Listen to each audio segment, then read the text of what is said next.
But first up today, is your pup destructive? We were talking about that a couple weeks ago on the show. Does your cat jump on the counters? Well, some behaviors... Not when I'm home.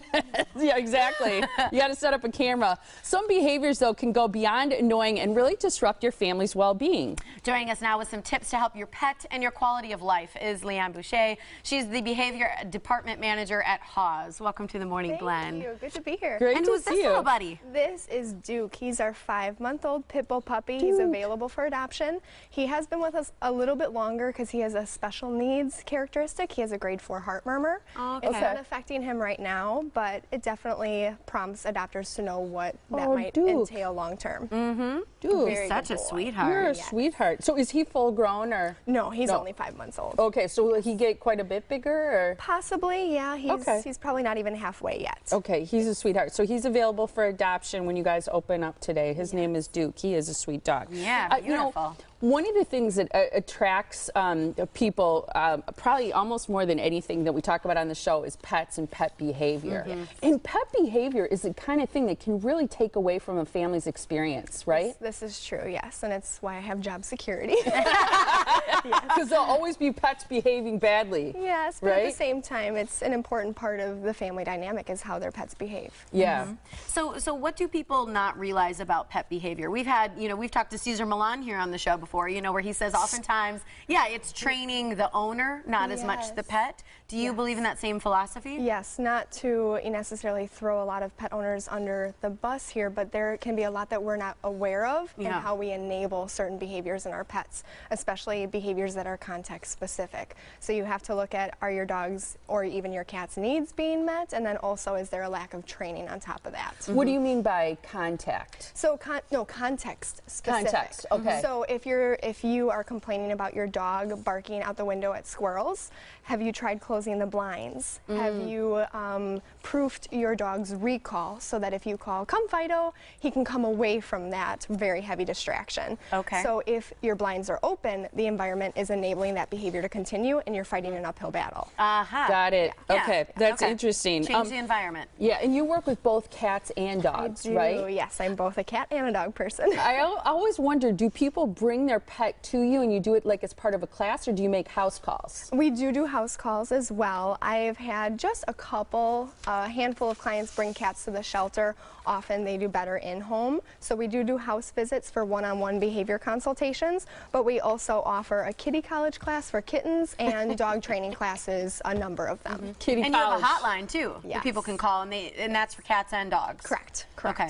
So it's not just adopting animals that you can do at HAWS. You can also, if you already have a pet, because a lot of people probably surrender pets because of behavior problems, right? This is correct. Our hotline is for the general public, but the good thing is that our one-on-one consults, there's a fee for private clients, but our alumni always get free of charge support for the life of the pet. Wow, Okay. that's awesome. Yeah. So we on Facebook, and we're gonna have you come back a little bit later in the show. Be sure to go to our Facebook page because you can ask any question that you have about your dog or your cat, any behavior problems that you're having that you'd like answered. We're gonna bring a few viewer questions to you right now to answer, but then you still have the opportunity right now to go to our Facebook page and tell us what your question is related to behavior. But let's start with this one from Whimsy. Her issue is that she has 2 small dogs, and one of them was attacked by a large dog a few years ago. Very shaken by that whole experience. And her question is, how does she get the little dogs over their fear of big dogs, because they'd like to socialize her with another relative's dogs? And I'm sure that that fear is kind of stayed with the dog. Very much so. Fear responses are deeply embedded. Same thing with humans. The amygdala is the part of the brain responsible for those fear responses, and that could be very traumatic, especially for a small dog. So it's going to take time. I really would like to tell that client especially that she might need professional one-on-one consults to desensitize properly her dogs and make sure that their needs are being met and that they feel safe and that she knows how to read body language so that she can intervene and end an interaction. Okay. versus pushing her agenda and having the interaction go on too long if her little dogs are stressed. Because just continue to expose the dog to bigger dogs might not be... Yes, if her dogs are not ready for that, she might need to do work at a distance and help them build a positive association. Okay. What you looking at, Duke? Yeah, what you find?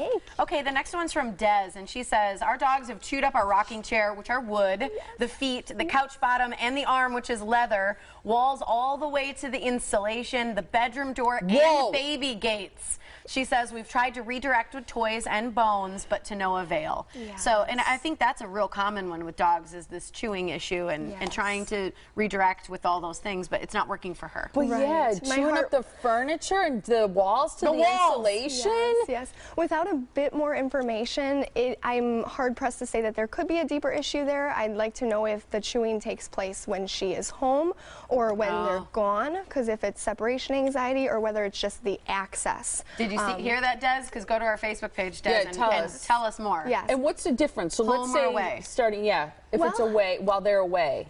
It gets really complex when you start talking about separation anxiety. You need to look at a ton of other variables. Is the dog anxious, barking, salivating, defecating, house soiling when they're gone?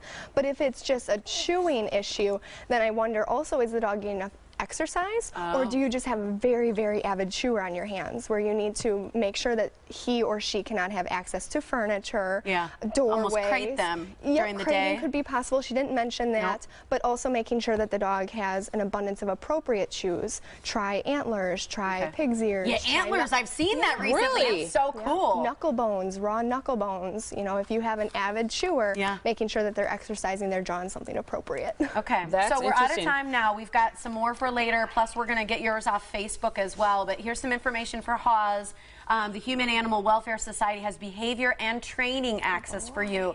Call them at 262-542-8851. HawsPets.org is the website, but remember there's a hotline there as well for behavior issues with cats and dogs. I think too. Duke saw himself on camera. Check him out. He's like, over here, Duke. Oh, that's a good-looking dog. Oh, what you think? Sweet.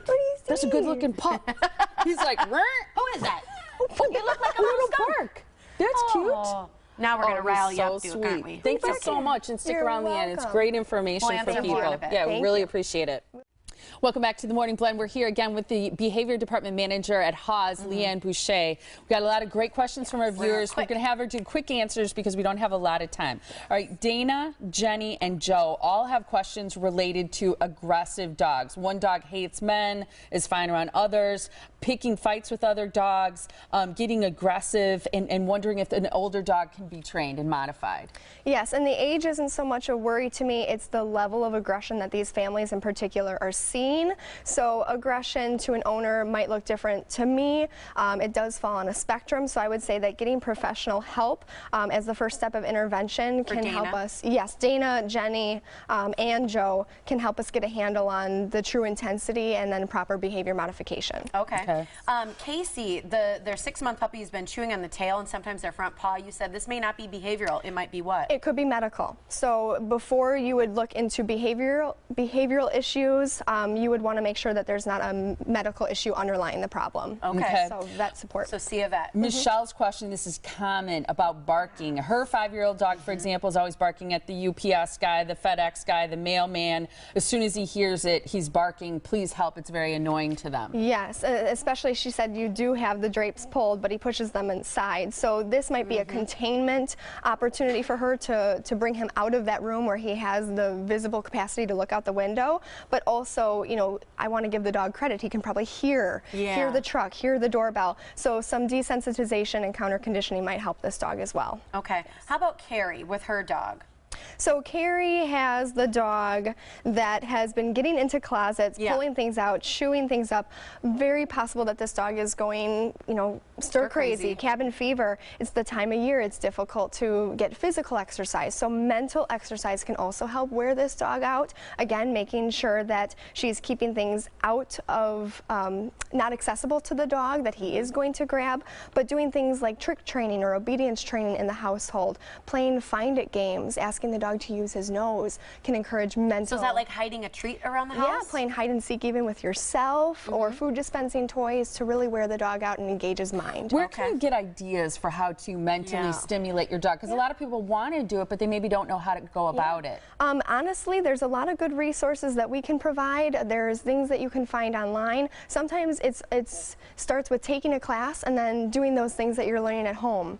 So, you know, just keeping your dog in it. Because you said this time of year really leads to a lot of those problems because they're not able to get outside as much, or their paws hurt, or it's cold or whatnot. Yes. How long during the day do you need to spend doing these kinds of activities? Because people say, I don't know when to fit it in. Is this a 5-minute, 10-minute, 20-minute exercise? Yes, short and sweet. 3 to 5 minutes, a couple times a day, anywhere from 3 to 5 times a day, to give the dog opportunities and taking advantage of teachable moments to reinforce good behaviors, and then at the same time making sure that other biological needs are being met. If the dog has gone potty, it's got a bone to keep busy. If it's something deeper than that, again, that's where the professionals can help. We're running out of time, but I want to give you an opportunity to talk about house training, especially a dog, because a lot of people want to do that. I know you get a lot of questions about it. What's the key here? This time of year is especially difficult for puppies or adult dogs that are not yet house trained officially. So going outside with your dog, I know that's hard. Bundle up, go outside with your dog, and bring a treat with you.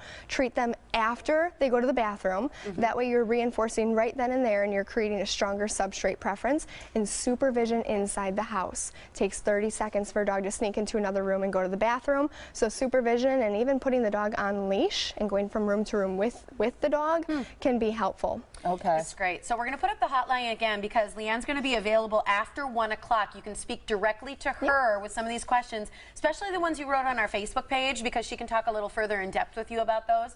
262-542-8851 is the phone number, hawspets.org. Again, after 1 o'clock today, Leann will be on that phone number that you can give her a call and speak with her directly at the Behavioral Center part of HAWS. Yeah, and I think one of the most helpful things for people to know is this something I can treat with behavioral modifications, or do I need to see an expert? Yeah. And I know that's something that you can somewhat quickly assess, which is wonderful. Great to talk to you. Thanks, Leann. Thank you so very much much for having you here. Great info.